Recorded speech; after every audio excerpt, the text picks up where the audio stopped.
Hi guys, welcome back to another video tutorial. For today's video is how to use ChatGPT as a personal assistant.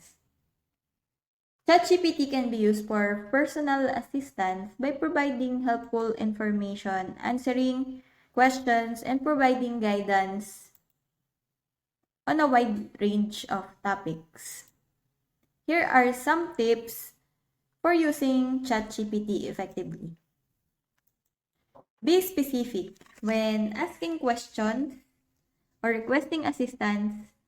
Be as specific as possible about the topic and your needs. This will help ChatGPT to provide a more accurate and helpful response. Provide context. Providing context for your question or request can help ChatGPT better understand your needs and provide more relevant information.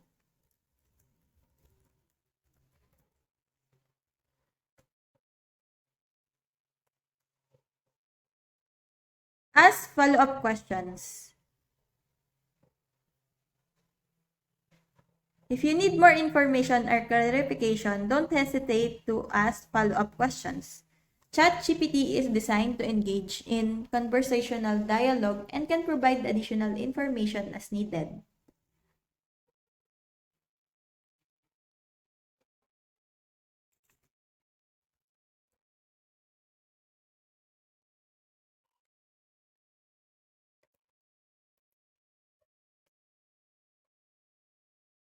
Use natural language.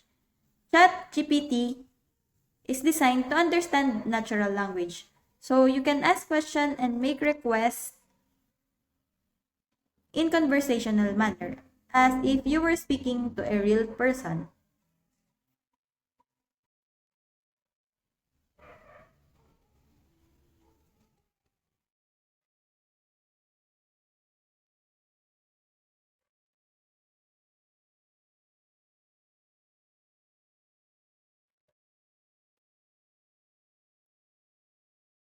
Trust the answers. ChatGPT is a powerful language model that has been trained on a vast amount of data, so you can trust the answers it provides. However, it's important to remember that ChatGPT is an AI model and may not be able to provide answers to all the questions or provide advice on complex or sensitive topics. By following these tips, you can use ChatGPT for personal assistance and get the information and guidance you need to make informed decision and improve your understanding of a wide range of topics. So that's it. I hope that you learned something and this video helps. If you have any questions or comments, can you put it in the comment section below and make sure to subscribe and like to our channel.